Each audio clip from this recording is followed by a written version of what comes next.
Dunia terlambat gak jadi masalah, tapi agama kalau terlambat fatal. Bahkan kita harus berlomba. Mengalah makruh, bisa haram. Ikram itu untuk keduniaan sunnah. Saya haus, teman saya haus, kasih teman dulu sunnah. Tapi saf pertama kosong, level kita di saf kedua sama. Silakan Pak, makruh itu. Lompat kita, bahkan kalau badan kita besar, boleh show off sedikit. Teman mau maju, hei, nggak lihat nih, badan kita besar. Mumpung digunakan kesempatan, badan saya kekar, ini kecil, mau masuk lebih dahulu pada saya, nggak bisa, saya dulu. Jadi mendahulukan orang ke saf yang pertama itu makruh, Pak.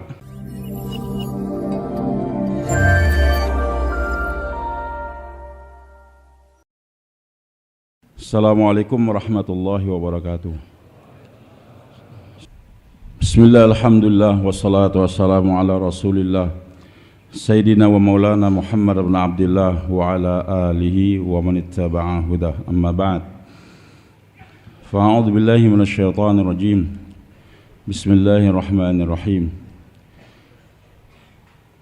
Walladzina jahadu fina lanahdiyannahum subulana wa innallaha lama'al muhsinin. Wa yaqulu Rasulullah sallallahu alaihi wasallam, tuba liman akthara fil jihadi fi sabilillah min dzikrillah fa inna lahu bi kulli kalimatin sab'ina alfa hasanah wa kullu hasanatin asyratu adha'afu 'indallahi minal mazid. Qala an-nafaqatu ya Rasulullah, qala an-nafaqatu ala qadri dzalik, aw kama qala an-nabi sallallahu alaihi wasallam. Maulana Umar Palampuri rahmatullahi alaihi menjelaskan orang yang Allah ridhai itu tiga saja, Pak. Tiga kelompok umat ini. Kalau para anbiya sudah jelas, yaitu para sahabat, kaum muhajirin, kaum ansar, dan orang yang mengikuti mereka. Ini firman Allah, as-sabiqun al-awwalun minal muhajirin wa ansar walladzina ittaba'uhum bi ihsan radhiyallahu anhum wa radu an. As-sabiqun al-awwal, as-sabiqun, mereka terus berlomba-lomba. Jadi para sahabat Nabi ini orang yang berlomba, dan ini agama harus berlomba kita, nggak boleh lambat-lambat. Kayak wong wedo nggak boleh, harus gerak laki-laki, bahkan harus lebih cepat dari militer kata masyayikh tadi. Dunia terlambat nggak jadi masalah, tapi agama kalau terlambat fatal. Bahkan kita harus berlomba. Mengalah makruh, bisa haram. Ikram itu untuk keduniaan sunnah. Saya haus, teman saya haus, kasih teman dulu sunnah. Tapi saf pertama kosong, level kita di saf kedua sama. Silakan Pak, makruh itu. Lompat kita, bahkan kalau badan kita besar, boleh show off sedikit. Teman mau maju, hei, nggak lihat nih, badan kita besar. Mumpung digunakan kesempatan, badan saya kekar, ini kecil, mau masuk lebih dahulu pada saya, nggak bisa, saya dulu. Jadi mendahulukan orang ke saf yang pertama itu makruh, Pak. Silakan Pak, silakan, jangan kamu yang maju. Jadi mendahulukan orang untuk perkara agama makruh, untuk keduniaan sunnah. Bahkan bisa haram. Sama-sama belum sholat asar, tinggal 10 menit lagi maghrib, air cuma 1 botol ada lagi. Waktu kita mau wudu, teman kita minta, Pak, saya minta air Pak, mau wudu Pak, saya belum asar. Oh ya nggak apa-apa, silakan wudu. Dia wudu sholat asar, kita mau wudu lagi, maghrib tiba. Maka ngasih air waktu itu dengan teman kita jadi haram, Pak. Saya wudu dulu. Hadirin Allah Subhanahu wa taala. Jadi nggak boleh terlambat. Kalau keduniaan silahkan, bahkan bagus. Mati pun nggak apa-apa dalam kehausan. Yang penting teman saya bisa minum. Bersedia tuan-tuan insyaallah. 1 menit saja terlambat bisa fatal, Pak.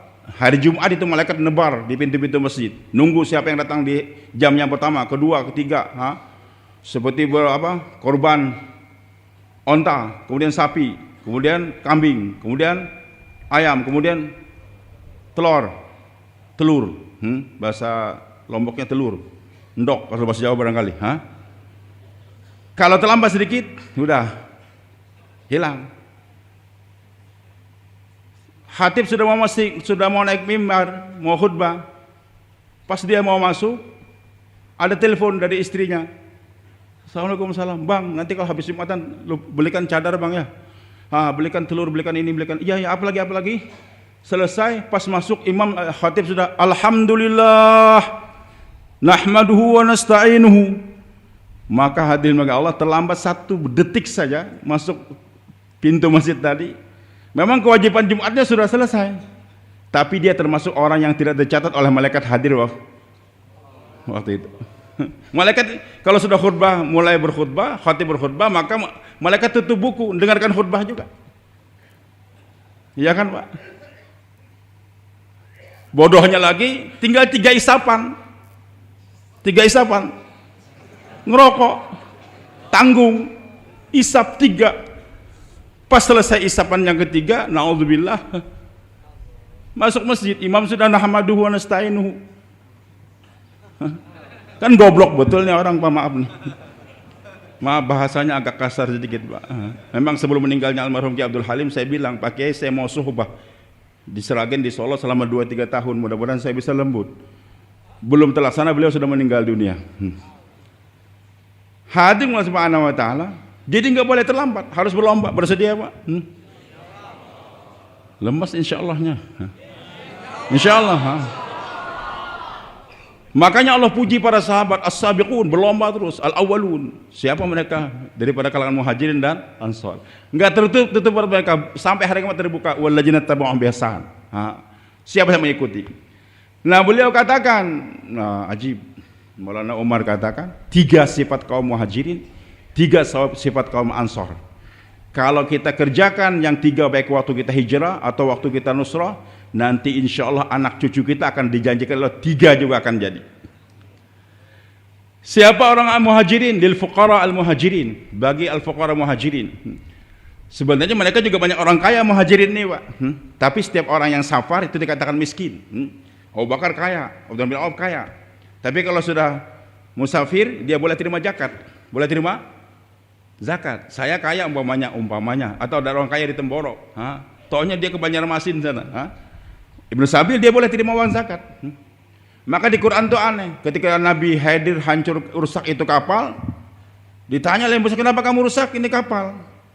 Nabi Khidir katakan, wa ammas safinatu faqadat lil masakin. Ini kapal milik orang miskin. Kok aneh orang miskin punya kapal? Kapalnya kapal antar pulau Pak, bukan kapal kayu, kapal perahu yang kecil, bukan. Antara Surabaya Madura, bukan. Ini kapal jauh. Maksudnya apa dikatakan oleh para mufassirin? Orang itu kalau sudah safar miskin dia. Lil fuqara muhajirin, siapa mereka? Punya sifat 3 Pak. Mudah-mudahan Allah berikan 3 sifat pada kita. Alladzina ukhriju min diyarihim wa amwalihim. Mereka yang dikeluarkan dari kampung halaman mereka dan uang harta mereka. Sudah punya kebun, punya apa, tinggalkan. Jadi hari ini sifat untuk bergerak memperjuangkan agama. Ini merupakan sifatnya para sahabat. Hubbul watan minal iman, ini hadis palsu Pak. Nggak benar tuh. Cinta tanah air sebagian dari iman. Kalau mau ingin dibenarkan juga kata Mu'alim Sobron, dokter hadis, itu watonnya itu sorga. Dunia jangan dicintai Pak, Temboro jangan dicintain, Banjarmasin jangan dicintain, Makassar jangan dicintain. Cintain apa? Perjuangan. Wah, saya sudah terlanjur cinta dengan Temboro, nggak bisa berpisah dengan Temboro. Ngapain cinta Temboro? Wah, saya sudah kadung tinggal di Magelang, nggak bisa meninggalkan Magelang, maaf nih, nggak bisa meninggalkan Makassar lagi. Jangan, itu bukan sifat sahabat. Bersedia teman-teman?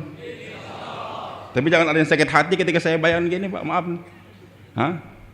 Jadi sifat orang muhajir siap ukhriju min diarihim.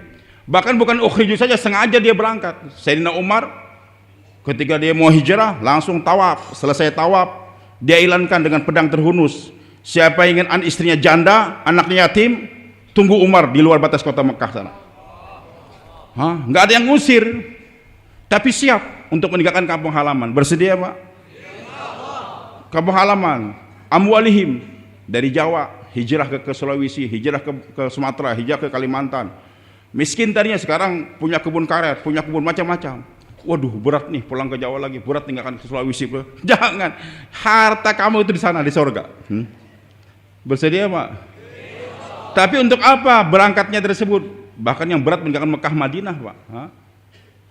Ya bataguna fadlan min ridwana, semata-mata mencari ridha Allah. Keberangkatan dia bukan untuk membuka sawah, bukan untuk berdagang, tidak, tapi untuk mencari ridha Allah.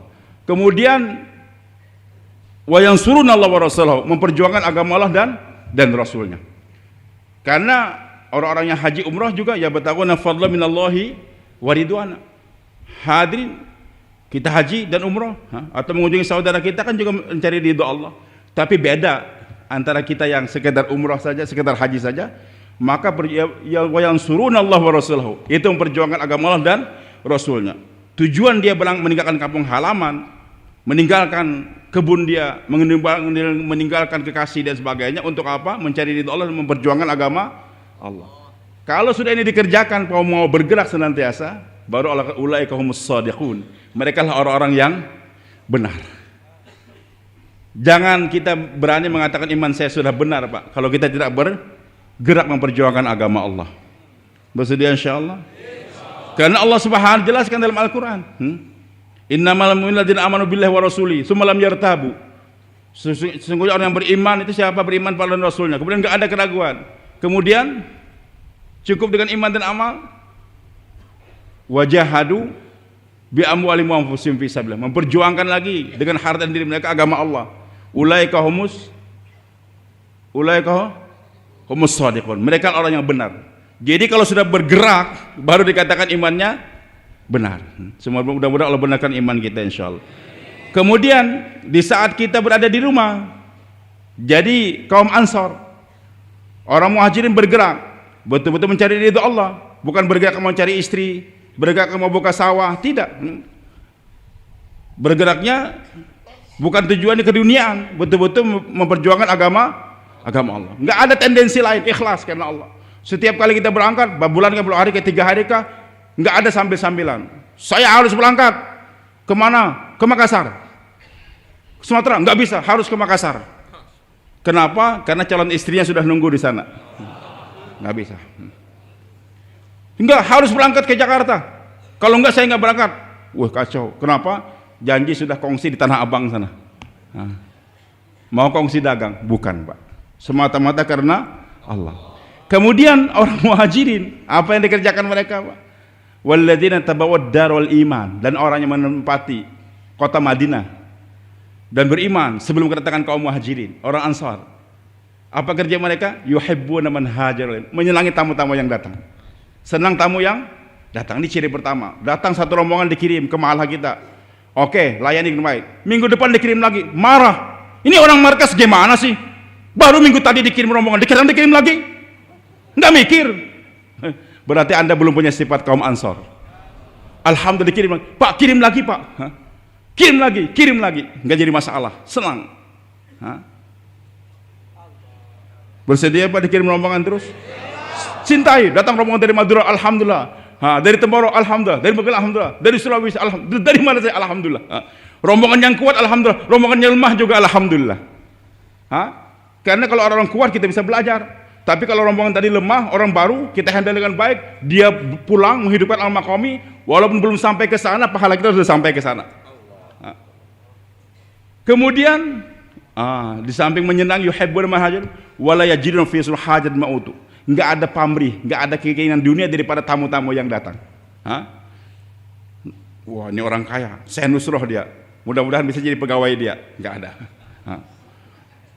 Wah, ini ustadz nih punya anak perempuan belum kawin. Mudah-mudahan jadi mantu dia. Enggak ada tujuan ke sana. Enggak ada tujuan ke sana. Bahkan Maulana Yusuf katakan di antara target dakwah saya ini, menurut maaf nih, ini barangkali ada telinga yang enggak kuat, tapi saya sampaikan, di antara tujuan dakwah saya ini akan menutup hotel dan warung. Di antara dakwah saya ini tujuannya untuk menutup hotel-hotel dan warung. Karena terbukanya hotel yang banyak, warung yang banyak itu menunjukkan kebakhilan itu masyarakat, Pak. Tamu yang datang jangan ditaruh di hotel. Tamu yang datang jangan taruh suruh makan di warung, jangan. Kita inginkan bagaimana setiap rumahnya orang muslim jadi hotel, setiapnya rumah orang Islam jadi warung. Standby setiap saat. Bersedia, Pak? Sedia nutup warung? Nutup hotel?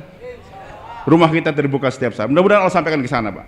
Maksudnya saya bicarakan ini mudah-mudahan suatu saat rumah saya juga begitu, rumah antum juga begitu. Jadi jangan ada pamrih daripada tamu-tamu yang datang. Lebih hebat lagi, wa yu'thiruna 'ala anfusihim walau kana bihim khassasah. Bahkan mereka mengutamakan tamu yang datang, walaupun mereka dalam keadaan miskin, tetap tamu lebih diutamakan. Walaupun istilah tamu punya ayam, punya telur, ayamnya kirim kepada tamu, telurnya kita makan di rumah. Ada suatu mahalah musyawarah, gimana ada tamu datang, siapa yang ikram dia? Pak, usul Pak, jangan dikasih makan tamu kita.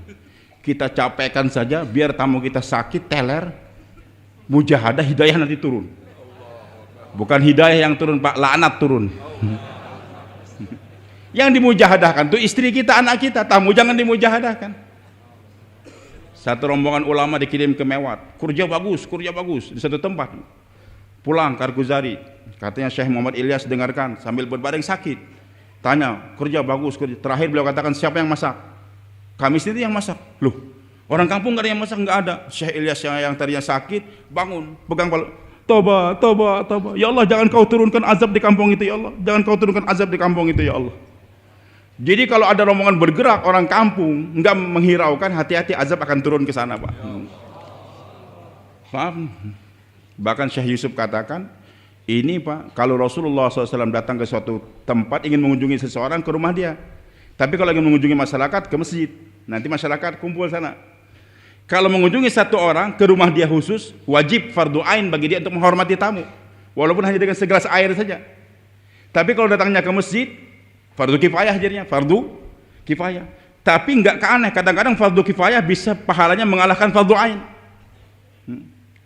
Saya datang ke tempat Ustadz Nur Thohir, maunya kan, beliau potongkan saya ayam satu, potongan ayam satu, maka Ustadz Nur Thohir mendapatkan pahala memotong satu ayam. Tapi saya ingin ketemu orang Temboro, semua datang rombongan. Orang Temboro ini 100 kakak. Ustadz Nur Thohir potongkan ayam satu, karena saya cuma 5 orang.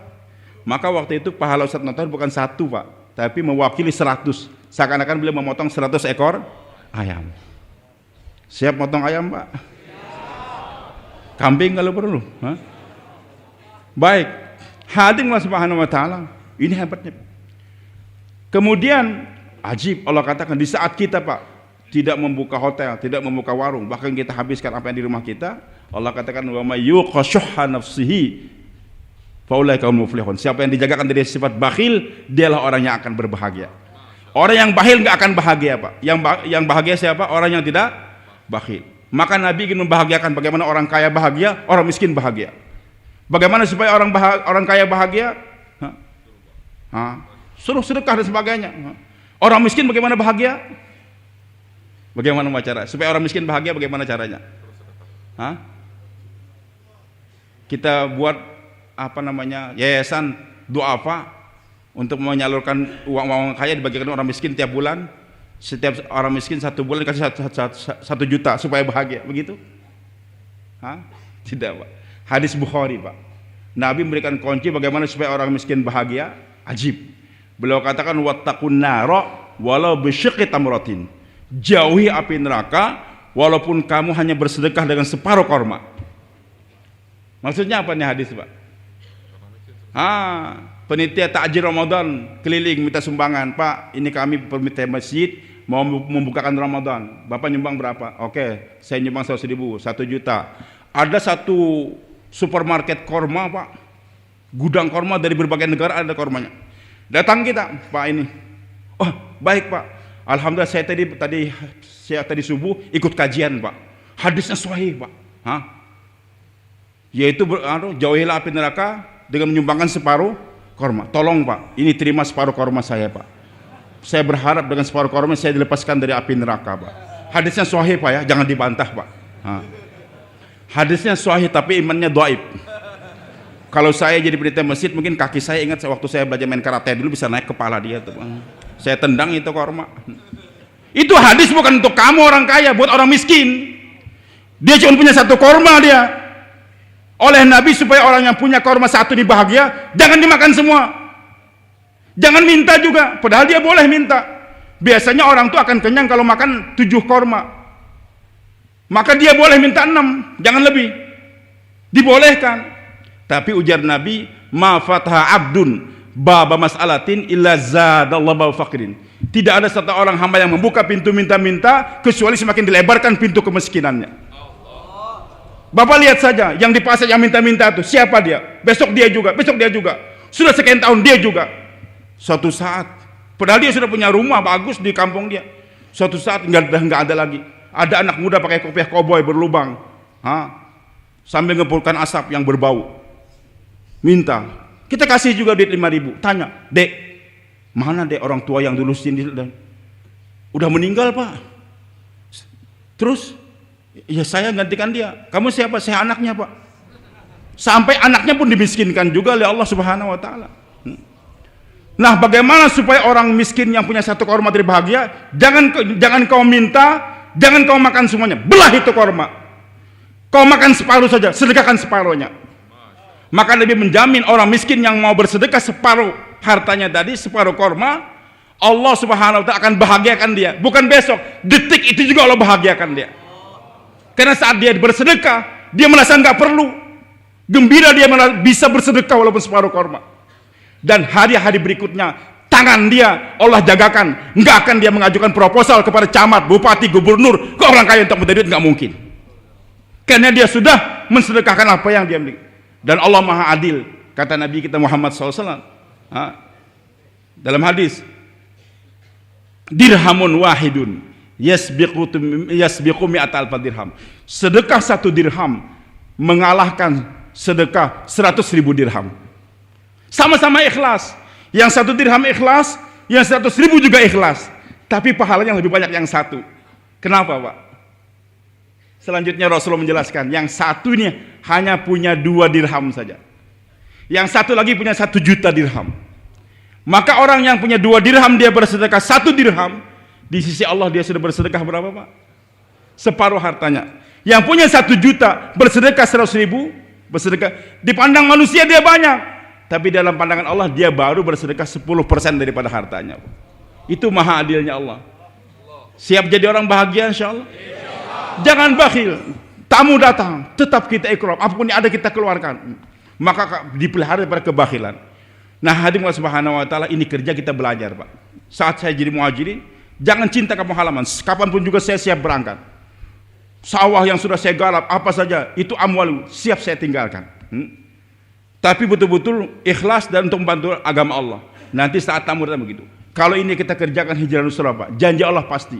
Nanti anak cucu kita dan sudah terbukti di Temboro, di mana-mana sudah terbukti.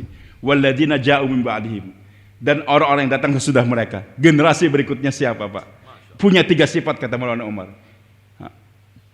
Yaqulun, mereka mengatakan, Rabbana ighfir lana, ya Allah ampunkan dosa kami. Anak-anak cucu kita insya Allah pak akan jadi ulama-ulama. Tapi ulama yang inabah.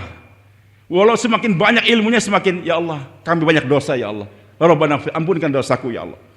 Walaupun banyak keilmuan dia semakin merasa senantiasa dia orang yang berdosa pak. Tidak sombong dengan keilmuan dia. Kemudian wal ikhwalina sabaquna bil iman. Ya Allah ampunkan juga dosa-dosa yang telah mendahului kami dalam iman. Walaupun yang mendahului dia bukan orang alim seperti dia pak, tapi dia yang menjadikan asbab hidayah. Siapa maaf orang tua kita Pak Dr. Nur siapa pak? Siapa Pak Zulfakar? Dr. Nur memang Habib Lal Idrus, lama tinggal di Belanda. Boleh katakan jauh kehidupan dia dari agama. Tapi setelah ikut dakwah sering korban datang, datang ke Temboro berkali-kali, datang ke Irian, datang ke sana, meninggal dunia beliau. 1 juz enggak hafal Quran beliau. Pak Zulfakar siapa? Tentara pak. 1 juz juga enggak hafal beliau insyaallah. Tapi di antara orang yang awal-awal berkorban pak adalah siapa? Beliau-beliau tersebut. Nah pahala semua ini adalah Allah berikan kepada mereka-mereka semua. Allah terima mereka berdua semua. Termasuk juga maaf Romo Yai. Sekarang di zaman beliau berapa yang alim dibanding dengan sekarang. Tapi bagaimanapun juga nggak bisa pak. Pahala kita tetap Allah berikan kepada orang yang terdahulu. Maka ciri generasi Allah terima pak, selain mereka sendiri semakin dekat dengan Allah dan menghormati orang-orang yang terdahulu. Mendoakan siapa itu Imam Syafi'i, Imam Malik siapa, Imam Ahmad, didoakan, para sahabat didoakan mereka. Kemudian yang ketiga, hebat lagi pak. Walaupun belajarnya berbeda, yang satu di Temboro, yang satu di Magelang, satu di Sragen, satu di Solo, yang satu lagi di Kalimantan, yang satu lagi Sulawesi, ada yang ke Madinah, ada yang ke Mesir. Tetap wala taj'al fi qulubina Ghilla lilladzina, ya Allah, jangan ada perasaan dengki, perasaan jelek kepada saudara-saudara kami muslim. Pesantren boleh berbeda, Pak. Daerah boleh berbeda, tapi sama menghormati satu. Insya Allah 3 sifat ini, Pak, ulama yang terbentuk di masa akan datang itu akan wujud kalau sekiranya hijrah dan nusrah ada. Tapi maaf, setelah anaknya dimasukkan ke pesantren, dipondokkan, orang tuanya nggak lagi keluar, tamu datang dia pun menghilang, entah kemana. Alhamdulillah Ustaz, walaupun saya nggak berangkat lagi, nggak keluar lagi, nggak nusrah, tapi anak saya sudah mondok Ustaz, sudah hafiz Quran, cukup menjamin saya masuk surga. Hati-hati, Pak, hati-hati. Anak Anda akan menjadi ulama, insya Allah, dengan ketekunan dia. Tapi kealiman dia tidak membawa 3 sifat tadi. Semakin tinggi ilmunya, semakin ada rasa sombong. Semakin rasa sombong. Kemudian yang kedua, tidak menghormati orang yang dulu. Siapa sih kiai ini? Siapa kiai ini? Siapa tabiin? Siapa sahabat? Mereka juga pernah salah juga. Para anbiya juga pernah salah. Bahkan akhirnya siapa nyalahkan Allah? Ya Allah, kalau kau cinta hamba kenapa dibikin neraka ya Allah? Akhirnya jadi iblis, Pak. Sampai Allah dia salahkan. Padahal yang nyalahkan Allah ini siapa, Pak? Bukan orang sembarangan, orang yang dikatakan oleh para alim ulama, seorang syair Arabi, "Lau kana yablughul ilmu min ghairi tuqa syarafan, lakana asyrafu ahlil ardi iblisa." Kalau hanya dengan ilmu saja tanpa takwa menghantarkan orang kepada derajat yang paling mulia, maka yang paling mulia di dunia adalah iblis, Pak. Iblis itu alim, Pak. Tafsir Quran hafal, faraid hafal dia. Jangan main-main dengan iblis. Bukhari Muslim bisa hafal. Tapi kalau hanya keilmuan tanpa ketakwaan, maka menjadi orang yang akan mengkritik Allah, Pak. Jangankan mengkritik sahabat itu jelas. Kemudian di antara mereka sering terjadi permusuhan satu sama lain. Maka hadirin Subhanahu wa taala, kita berharap dengan kita istiqomah dalam hijrah, dan suatu saat saya hijrah 4 bulan tiap tahun, 8 bulan saya menjadi orang Ansor, tapi siap untuk menerima tamu, senang terus kita korbankan, kita bergandengan tangan dengan tamu lagi. Nusrah selain daripada iwa juga adalah nusrah kita berikan. Maka jangan khawatir, walaupun kita awal nih di orang-orang bodoh-bodoh saja, tapi anak kita akan dialimkan oleh Allah Subhanahu wa taala. Kami kemarin pertemuan dengan Habib Umar di Puncak. Beliau katakan kalau dakwah ini kita kerjakan terus, walaupun di level pertama kita ini orang-orang yang bodoh saja, tapi sampaikan, nanti dengan berkat dakwah Allah wujudkan orang yang lebih alim daripada kita. Saya heran, gimana? Oh ternyata betul. Beliau baca hadis Nabi SAW, "Naddarallahu mur'an", Allah akan cahayakan wajah seseorang. Cahayakan wajah seseorang. Siapa? Sami'a minna maqalatan, yang mendengarkan dari kami satu hadis, satu ucapan Rasulullah, didengarkan. Fawa'aha, kemudian dia rekam di hatinya. Direkam di mana? Bukan di HP, tapi di hati. Kemudian ini penyakit, Pak. Kalau merekam di HP ini penyakit. Taruh HP di sana, dia langsung tidur. Yang ngerekam HP-nya. Nanti sampai di rumah istrinya nanya, "Pak, Karkuzari di Temboro gimana?" Ini dengarkan HP-nya nih, dengarkan. Tapi saya nggak mengatakan jangan direkam di HP, tidak. Yang utama direkam di mana? Hati, bukan HP. Bedanya cuma P dengan T saja. Hati. Kemudian fa'addaha kama sami'aha. Dia sampaikan sebagaimana dia dengar. Dengarkan, sampaikan terus. Akhirnya apa, Pak? Farubba muballighin aw amin sami'an. Berapa banyak nanti orang yang disampaikan yang ketiga lebih alim daripada yang kedua menyampaikan. Jadi kalau Bapak bergerak terus, insya Allah anak cucu Bapak akan menjadi alim-alim, hafiz Al-Quran.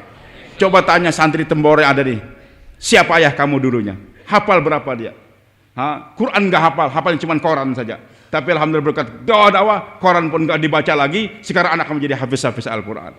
Itu hak apa yang dikatakan oleh Nabi kita Muhammad SAW. Siap berjuang terus, Pak? 4 bulan jadi muhajirin, 8 bulan jadi ansor.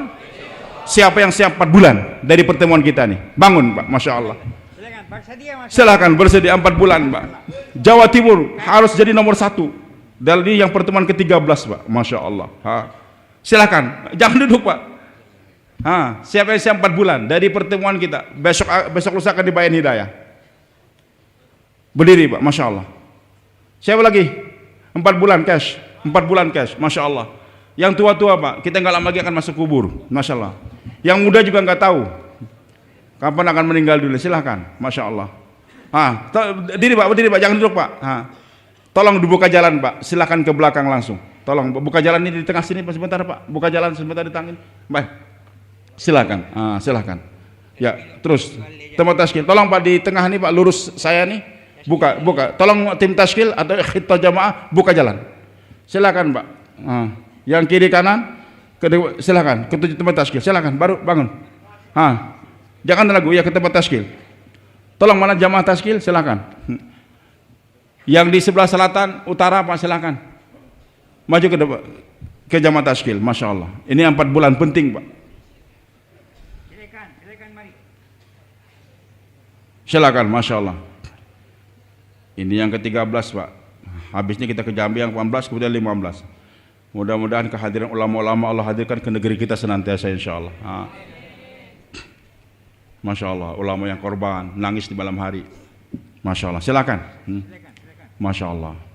Ini penting Pak, kita ini sepertiga hidup 4 bulan. Karena kalau kita 40 hari saja untuk mempertahankan iman, dan kita menjadi orang yang pandai menceritakan kehidupan Nabi dan para sahabat. Tapi kalau ada 4 bulan, insya Allah Anda menjadi pelaku peristiwa nantinya. Apa istilahnya diceritakan Al-Quran oleh Rasulullah itu nanti akan kita dapatkan. Bagaimana nusratullah Allah berikan kepada kita. Bersedia insya Allah mana bulan? Baik Pak, nanti kita amal infiradi, asar kita siap-siap, nanti ada ini pembukaan daripada pertemuan kita nih. Kita mulai asar insya Allah dengan kandangan tawajuh, maghrib juga ada bayan maghrib, kemudian nanti isya kami akan bermusyawarah dan seterusnya sampai besok lusa bayan subuh, dan kemudian nanti ada bayan hidayah lagi kita jam 9 sampai jam 11 sehingga pertemuan kita selesai. Rombongan kita akan melanjutkan perjalanan lagi ke Jambi, dan selama di sini kita buat suasana insya Allah dakwah ikhtilas satu sama lain insya Allah Pak. Jangan ngobrol yang lain-lain, transaksi keduniaan ini jangan ada. Khusus kita bicara masalah kebesaran Allah, kita bicara masalah pentingnya kehidupan akhirat dan pentingnya sunnah Nabi kita Muhammad sallallahu alaihi wasallam. Subhanakallah wa bihamdik, asyhadu an la ilaha illa anta, astaghfiruka wa atubu ilaik.